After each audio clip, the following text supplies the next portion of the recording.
Salut, c'est MJK. Aujourd'hui dans ce tutoriel, je vais vous expliquer comment débloquer la fonction sur Bootcamp qui vous permet de créer une clé USB bootable ou un disque dur USB tout simplement bootable d'une install de Windows. Donc pour ce faire, on va tout simplement commencer. Je vais vous montrer que je suis bien sur Yosemite puisque le problème se pose effectivement sur Yosemite. Donc pour commencer, tout simplement, on va aller dans Applications, Utilitaire. Vous faites Afficher et Bootcamp. Donc ici, ce qu'on va faire, on va le démarrer donc pour commencer, et donc on peut bien vérifier qu'on n'a pas l'option, la troisième option qui permet de créer une clé USB ou un disque dur USB bootable de Windows. Voilà, donc on va quitter Bootcamp. Donc vous allez dans le dossier utilitaire, donc je répète, donc application, utilitaire. Ensuite vous allez sur Bootcamp, vous faites clic droit, afficher le contenu du paquet. Vous allez dans Content, et ici on va voir un fichier qui s'appelle info.plist.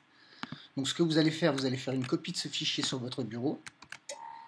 Voilà, vous allez créer un nouveau dossier. Donc ce dossier, vous allez l'appeler plist. Voilà. Vous glissez donc votre plist dedans et vous créez un nouveau dossier ici et vous l'appelez org pour origine. Voilà, et on va glisser donc celui-ci pour l'instant dedans. Vous créez un nouveau dossier et là vous appelez mod pour modifier. Voilà, donc c'est ici qu'on fera une copie du fichier modifié. Ça vous permettra comme ça d'avoir toujours votre fichier d'origine. Donc vous fermez ce dossier et vous le gardez bien de côté. Donc vous reprenez le fichier donc, dans le dossier content de Bootcamp, vous faites CTRL-C sur le bureau, CTRL-V, commande pardon, vu qu'on est sur Mac. Donc ensuite, ce point plist, ce que vous allez faire, vous allez l'ouvrir avec TextEdit. Voilà. Vous le mettez de côté. Ensuite, vous allez sur la pomme, vous faites à propos de ce Mac et vous faites rapport système. Voilà. Et donc ici, il y a deux lignes qui vont nous intéresser.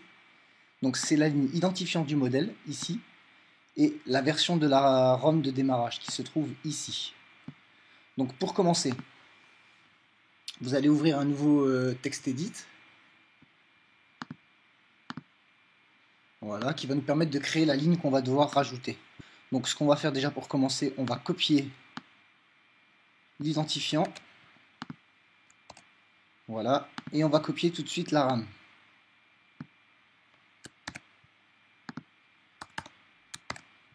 Dès lors, vous pouvez quitter les informations système. Donc vous gardez bien ça de côté. Maintenant, ce qu'on va faire, on va descendre tout en bas. Ici, vous pouvez voir qu'il y a écrit pré USB boot support modèle. Donc déjà, le pré, il faudra l'enlever et vous transformer en USB. Vous faites sauvegarder.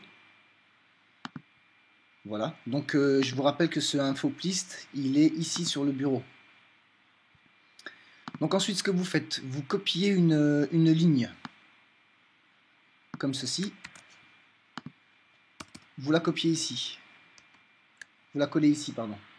Et donc ce que vous allez faire, vous allez prendre, donc ici ce qui nous demande c'est par exemple MacBook 7.1, donc nous c'est MacBook Pro 8.2 pour moi par exemple. Donc je rappelle que c'est l'identifiant modèle. Donc vous collez ici. Voilà, ensuite vous prenez toute la ligne et vous copiez la ligne ici.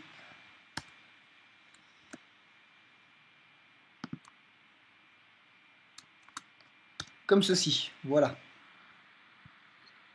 Donc ensuite vous sélectionnez votre ligne complète, vous faites CTRL-C et donc vous l'ajoutez sur tous les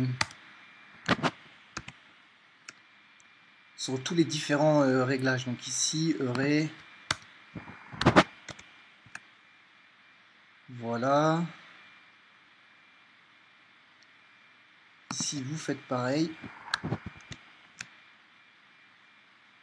Non, pardon. Donc juste, et donc ici, sur dar requérir de ROM version, on va copier justement le numéro de ROM.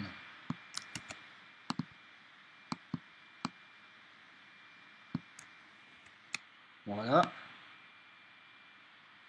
Donc vous prenez toute la ligne, vous la copiez, vous la replacez correctement, bien évidemment. Voilà. Donc ici on a copié le numéro de ROM. Ensuite, sur toutes les autres lignes, on a copié, excusez-moi, on a copié donc le numéro d'identifiant, donc moi c'est MacBook Pro 8.2. Il faut juste bien faire attention de ne pas le copier sur, voilà, sur Windows 7 Only Mode, sinon vous pourrez installer seulement des partitions bootables de Windows. Donc une fois que vous avez fait ça, vous sauvegardez, donc commande S.